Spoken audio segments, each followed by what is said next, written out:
جنت میں اپنے ماں باپ سے کیسے ملاقات ہوگی، وہ منظر کیسا ہوگا اور جنت میں کن کن رشتہ داروں سے ملاقات ہوگی، یہ جاننا ہر مسلمان کے لیے ضروری ہے۔ یہ جان کر آپ حیران رہ جائیں گے۔ بسم اللہ الرحمن الرحیم۔ محترم ناظرین، کسی بھی انسان کے لیے دنیا میں سب سے زیادہ پاکیزہ اور محبت کرنے والا رشتہ اس کے ماں باپ کا ہوتا ہے۔ اس کے بعد انسان کے سگے بہن بھائی اور پھر دوسرے رشتہ دار آتے ہیں۔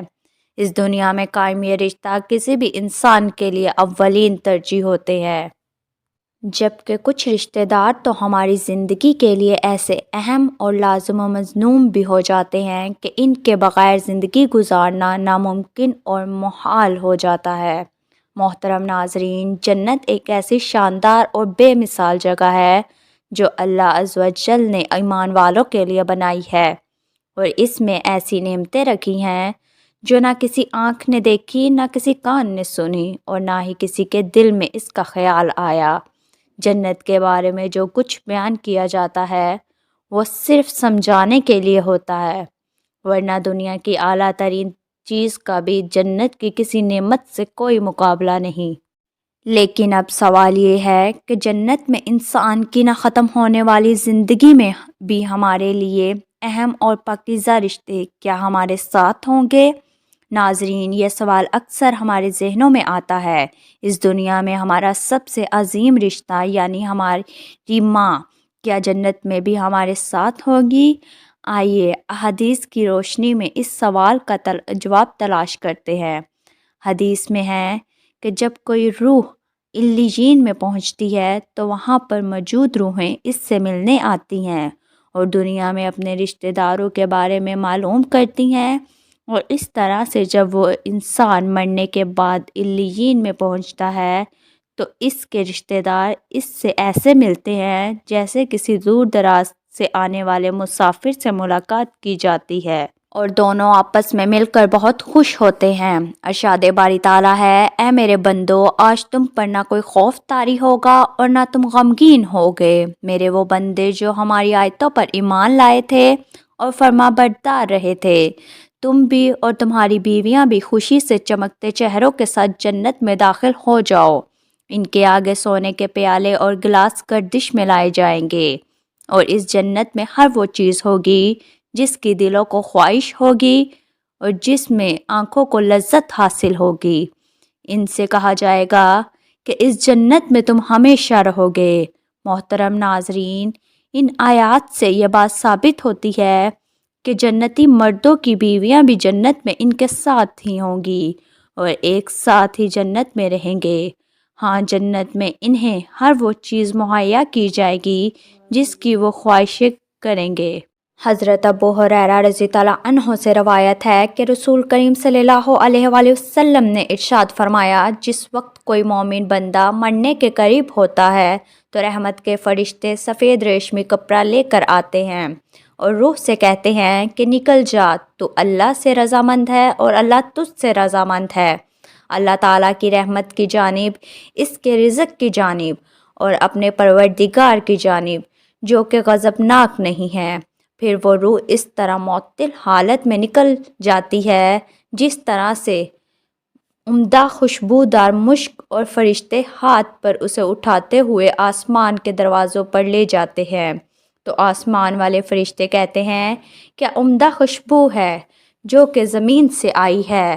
پھر اس کو اہل ایمان کی ارواح کے پاس آتے ہیں تو وہ ارواح خوش ہوتی ہے، اور یہ خوشی اس خوشی سے بھی زیادہ ہوتی ہے جو کسی بچھڑے ہوئے کی آمد سے انسان کو میسر آتی ہے۔ پھر وہ پہلے سے موجود مومنین اس آنے والے سے دریافت کرتے ہیں کہ فلاں آدمی نے کیا کیا اور فلاں آدمی کو کیا ہوا، یعنی جس شخص کو دنیا میں چھوڑ کر گئے تھے اب وہ کس طرح کے کاموں میں مشغول ہے، اور پھر انہی میں سے چند ارواح آپس میں ایک دوسرے سے کہتی ہیں کہ ابھی ٹھہر جاؤ اور اسے چھوڑ دو کیونکہ یہ دنیا کے غم میں مبتلا تھا۔ یہ روح پوچھتی ہے کہ کیا وہ شخص ابھی تم لوگوں کے پاس نہیں پہنچا؟ وہ تو کب کا مر چکا تھا۔ اس پر وہ روحیں کہتی ہیں کہ پھر وہ تو جہنم میں گیا ہوگا۔ محترم ناظرین، پیارے نبی حضرت محمد مصطفیٰ صلی اللہ علیہ وآلہ وسلم نے فرمایا کہ تمہارے اعمال تمہارے ان رشتہ داروں، ان خاندان والوں کے سامنے جو آخرت یعنی عالم برزخ میں ہیں پیش کیے جاتے ہیں۔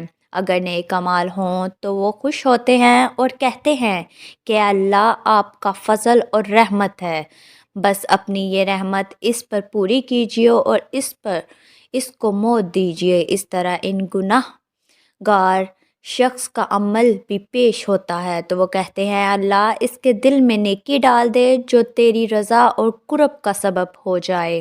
مختلف روایات سے معلوم ہوتا ہے کہ جنت میں مختلف رشتہ دار ایک دوسرے کو پہچانتے ہوں گے اور ایک دوسرے سے ملنے جاتے رہیں گے، اور ان میں سے بعض کو ایک ساتھ رکھا جائے گا۔ سورۃ طور کی آیت نمبر 21 میں اللہ سبحانہ تعالیٰ کا فرمان ہے، اور جو لوگ ایمان لائے اور ان کی اولاد نے بھی ایمان میں ان کی پیروی کی تو ان کی اولاد کو ہمارے ساتھ شامل کریں گے اور ان کے عمل میں سے کسی چیز کی کمی نہیں کریں گے۔ حضرت ابن عباس رضی اللہ عنہ سے مروی ہے، بے شک اللہ تعالیٰ مومن کی آنکھوں کو ٹھنڈا کرنے کے لیے اس کی اولاد کو ان کا اصل مقام بلند کر کے اس کے پاس اس کے درجے میں پہنچا دیں گے، اگرچہ یہ اولاد اپنے اعمال کے اعتبار سے اس درجے تک نہ پہنچتی ہو۔ پھر آپ صلی اللہ علیہ وآلہ وسلم نے ایک آیت تلاوت فرمائی، جو لوگ ایمان لائے اور ان کی اولاد میں بھی ایمان میں ان کی پیروی کی، اس سے معلوم ہوتا ہے کہ انسانوں کی اولاد کو اس کی خواہش کے مطابق ان کے ساتھ ہی رکھا جائے گا۔ جو لوگ جنت میں جائیں گے تو یقیناً یہ وہ لوگ ہوں گے جنہوں نے اس دنیا میں نیک اعمال کیے ہوں گے، جبکہ ایسے لوگ بھی ہوں گے جنہوں نے گناہ کیے ہوں گے لیکن اپنے گناہوں پر شرمندہ ہو کر اس دنیا میں ہی اللہ سے معافی مانگ لی ہو اور سچے دل سے توبہ اور استغفار کر لیا ہو، تو اللہ تعالیٰ ان کو معاف فرما کر جنت میں داخل کر دے گا، جہاں اللہ عز و جل ان کی ہر خواہش پوری فرما دے گا۔ یقیناً اس کی خواہش میں سے ایک خواہش یہ بھی ہوگی کہ دنیا میں جو بھی گناہ سرزاد ہو چکے ہوں یا کوئی گناہ والے اعمال اس نے کیے ہیں، اس سے وہ تمام اعمال بھلا دیے جائیں، کیونکہ جنت امن اور سکون کی جگہ ہوگی جہاں منفی خیالات اور غم و غصے کی کوئی گنجائش نہ ہوگی، اور ایک مومن اور جنتی کے لیے ہر طرف خوشحالی ہی خوشحالی ہوگی، جیسا کہ سورۃ بقرہ کی آیت نمبر 32 میں ارشاد باری تعالیٰ ہے، جو لوگ ایمان لائے اور نیک اعمال کرتے رہے ان کو خوشخبری سنا دو کہ ان کے لیے جنت کے باغ ہیں جن کے نیچے سے نہریں بہہ رہی ہیں۔ جب انہیں ان میں سے کسی قسم کا میوہ کھانے کو دیا جائے گا تو کہیں گے یہ تو وہی ہے جو ہمیں پہلے بتایا گیا تھا، اور انہیں ایک دوسرے کے ہم شکل میوے دیے جائیں گے، اور وہاں ان کے لیے پاک بیویاں ہوں گی اور وہ جنت میں ہمیشہ رہیں گی۔ محترم ناظرین، ایک اور حدیث میں ہے کہ رسول صلی اللہ علیہ وآلہ وسلم نے فرمایا، جب اہل جنت جنت میں داخل ہوں گے اور ان میں سے کسی کو اپنے بھائیوں اور رشتہ داروں سے ملنے کی خواہش ہوگی تو اس کا بستر اسے اڑا کر ان کے بستروں کے برابر پہنچا دے گا، اور پھر دونوں تکیہ لگا کر دنیا میں گزرے ہوئے دنوں کے بارے میں باتیں کرنے لگیں گے۔ ان میں سے ایک اپنے ساتھی سے کہے گا کہ ہیں اے فلاں، تمہیں یاد ہے کہ اللہ نے فلاں دن اور فلاں جگہ پر ہماری مغفرت فرمائی تھی، اور اس طرح ہم نے اللہ سے دعا کی تھی اور اللہ نے ہمیں مغفرت کا پروانہ عطا فرما دیا تھا۔ رسول اکرم صلی اللہ علیہ وآلہ وسلم کے مزاج مبارک کے بارے میں متعدد احادیث مبارکہ میں بیان کیا گیا ہے کہ آپ صلی اللہ علیہ وآلہ وسلم انتہائی شگفتہ مزاج تھے اور نرمی اور محبت سے اور مسکرا کر بات کیا کرتے تھے، تاہم کئی بار آپ صلی اللہ علیہ وآلہ وسلم بے اختیار ہنس بھی دیتے، مگر اس وقت ہوتا جب آپ صلی اللہ علیہ وآلہ وسلم آخرت کے حالات بیان فرما رہے ہوتے تھے۔ امام عسقلانی رحمۃ اللہ علیہ فرماتے ہیں، یہ کہا گیا ہے کہ آپ صلی اللہ علیہ وآلہ وسلم صرف آخرت کے امور میں ہنسا کرتے تھے۔ اگر کوئی معاملہ دنیا سے متعلق ہوتا تو اس پر آپ صلی اللہ علیہ وآلہ وسلم صرف تبسم فرمایا کرتے تھے۔ آپ صلی اللہ علیہ وآلہ وسلم نے ایک بار صحابہ کرام کو آگاہ کیا کہ روز محشر جب کسی کو جہنم سے نکال کر جنت میں بھیجا جائے گا تو اس کی حالت کیا ہوگی۔ اس پر آپ صلی اللہ علیہ وسلم نے ہنس کر واقعے کا احوال بیان کیا۔ بخاری شریف اور مسلم شریف میں یہ متفق علیہ حدیث مبارک یوں بیان کی گئی ہے۔ حضرت عبداللہ بن ابن مسعود رضی اللہ عنہ سے روایت ہے کہ رسول نبی کریم صلی اللہ علیہ وآلہ وسلم نے فرمایا، مجھے اچھی طرح معلوم ہے کہ سب سے آخر میں جہنم سے کون نکالا جائے گا یا سب سے آخر میں کون جنت کے اندر داخل ہوگا۔ یہ آدمی اپنے جسم کو گھسیٹتا ہوا جہنم سے باہر نکلے گا، چنانچہ اللہ تعالیٰ اس سے فرمائے گا، جا جنت میں داخل ہو جا۔ وہ جنت میں داخل ہوگا تو اسے گمان گزرے گا کہ شاید یہ بھری ہوئی ہے، چنانچہ وہ واپس لوٹ کر عرض گزار ہوگا، اے رب کریم وہ تو بھری ہوئی ہے۔ پس اللہ تعالیٰ اس سے فرمائے گا، جو جنت میں چلا جا۔ لہٰذا وہ جنت میں داخل ہوگا، جنت میں جا کر پھر گمان گزرے گا کہ شاید یہ بھری ہوئی ہے۔ پس وہ واپس لوٹ کر پھر عرض کرے گا، اے رب میں نے تو وہ بھری ہوئی پائی ہے۔ چنانچہ اللہ تعالیٰ اس سے فرمائے گا، جا اور جنت میں داخل ہو جا، کیونکہ تیرے لیے جنت میں دنیا کے برابر بلکہ اس سے بھی 10 گنا زیادہ حصہ ہے، یا فرمایا تیرے لیے 10 دنیاؤں کے برابر حصہ ہے۔ وہ عرض کرے گا، اے اللہ کیا آپ مجھ سے مذاق کرتے ہیں حالانکہ تو حقیقی مالک ہے۔ حضرت عبداللہ بن ابن مسعود رضی اللہ عنہ بیان کرتے ہیں کہ میں نے دیکھا کہ اس پر حضور نبی کریم صلی اللہ علیہ وآلہ وسلم ہنس پڑے، یہاں تک کہ آپ صلی اللہ علیہ وآلہ وسلم کے دندان مبارک نظر آنے لگے۔ آپ صلی اللہ علیہ وآلہ وسلم فرماتے تھے، یہ اہل جنت کے سب سے کم درجے والے شخص کا حال ہے۔ حضرت ابو سعید خدری رضی اللہ عنہ سے روایت ہے کہ رسول صلی اللہ علیہ وآلہ وسلم نے فرمایا، جو آدمی سب سے آخر میں جنت میں داخل ہوگا وہ گرتا پڑتا اور گھسیٹتا ہوا دوزخ سے اس حال میں نکلے گا کہ دوزخ کی آگ اسے جلا رہی ہوگی۔ جب وہ دوزخ سے نکل جائے گا تو پھر دوزخ کی طرف پلٹ کر دیکھے گا اور دوزخ سے مخاطب ہو کر کہے گا کہ بڑی بابرکت ہے وہ ذات جس نے مجھے تجھ سے نجات دی، اور اللہ تعالیٰ نے مجھے وہ نعمت عطا فرمائی کہ اولین اور آخرین میں سے کسی کو بھی وہ نعمت عطا نہیں فرمائی۔ پھر اس کے لیے ایک درخت بلند کیا جائے گا، وہ آدمی کہے گا کہ اے میرے پروردگار مجھے اس درخت کے قریب کر دیجئے تاکہ میں اس کے سائے کو حاصل کر سکوں اور اس کے پھلوں سے پانی پیوں۔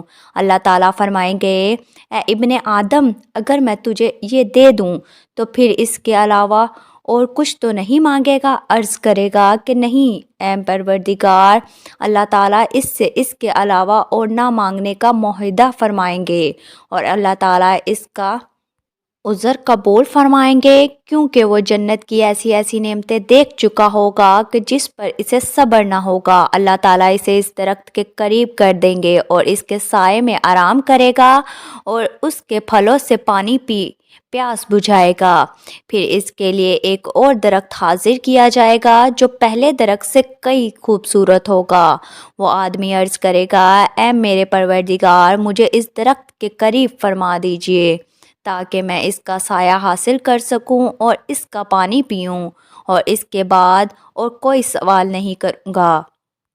اللہ تعالیٰ فرمائیں گے، اے ابن آدم کیا تو نے مجھ سے وعدہ نہیں کیا تھا کہ تو مجھ سے اور کوئی سوال نہیں کرے گا، اور اب اگر تجھے اس درخت کے قریب پہنچا دیا تو پھر تو اور سوال کرے گا۔ اللہ تعالیٰ پھر اس سے اس بات کا وعدہ لیں گے کہ وہ اور کوئی سوال نہیں کرے گا، تاہم اللہ تعالیٰ کے علم میں وہ ضرور ہوگا، کیونکہ وہ ایسی نعمتیں دیکھے گا کہ جس پر وہ صبر نہ کر سکے گا۔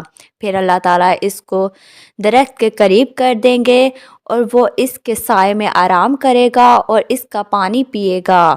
پھر اسے جنت کے دروازے پر ایک درخت دکھایا جائے گا جو پہلے دونوں درختوں سے زیادہ خوبصورت ہوگا۔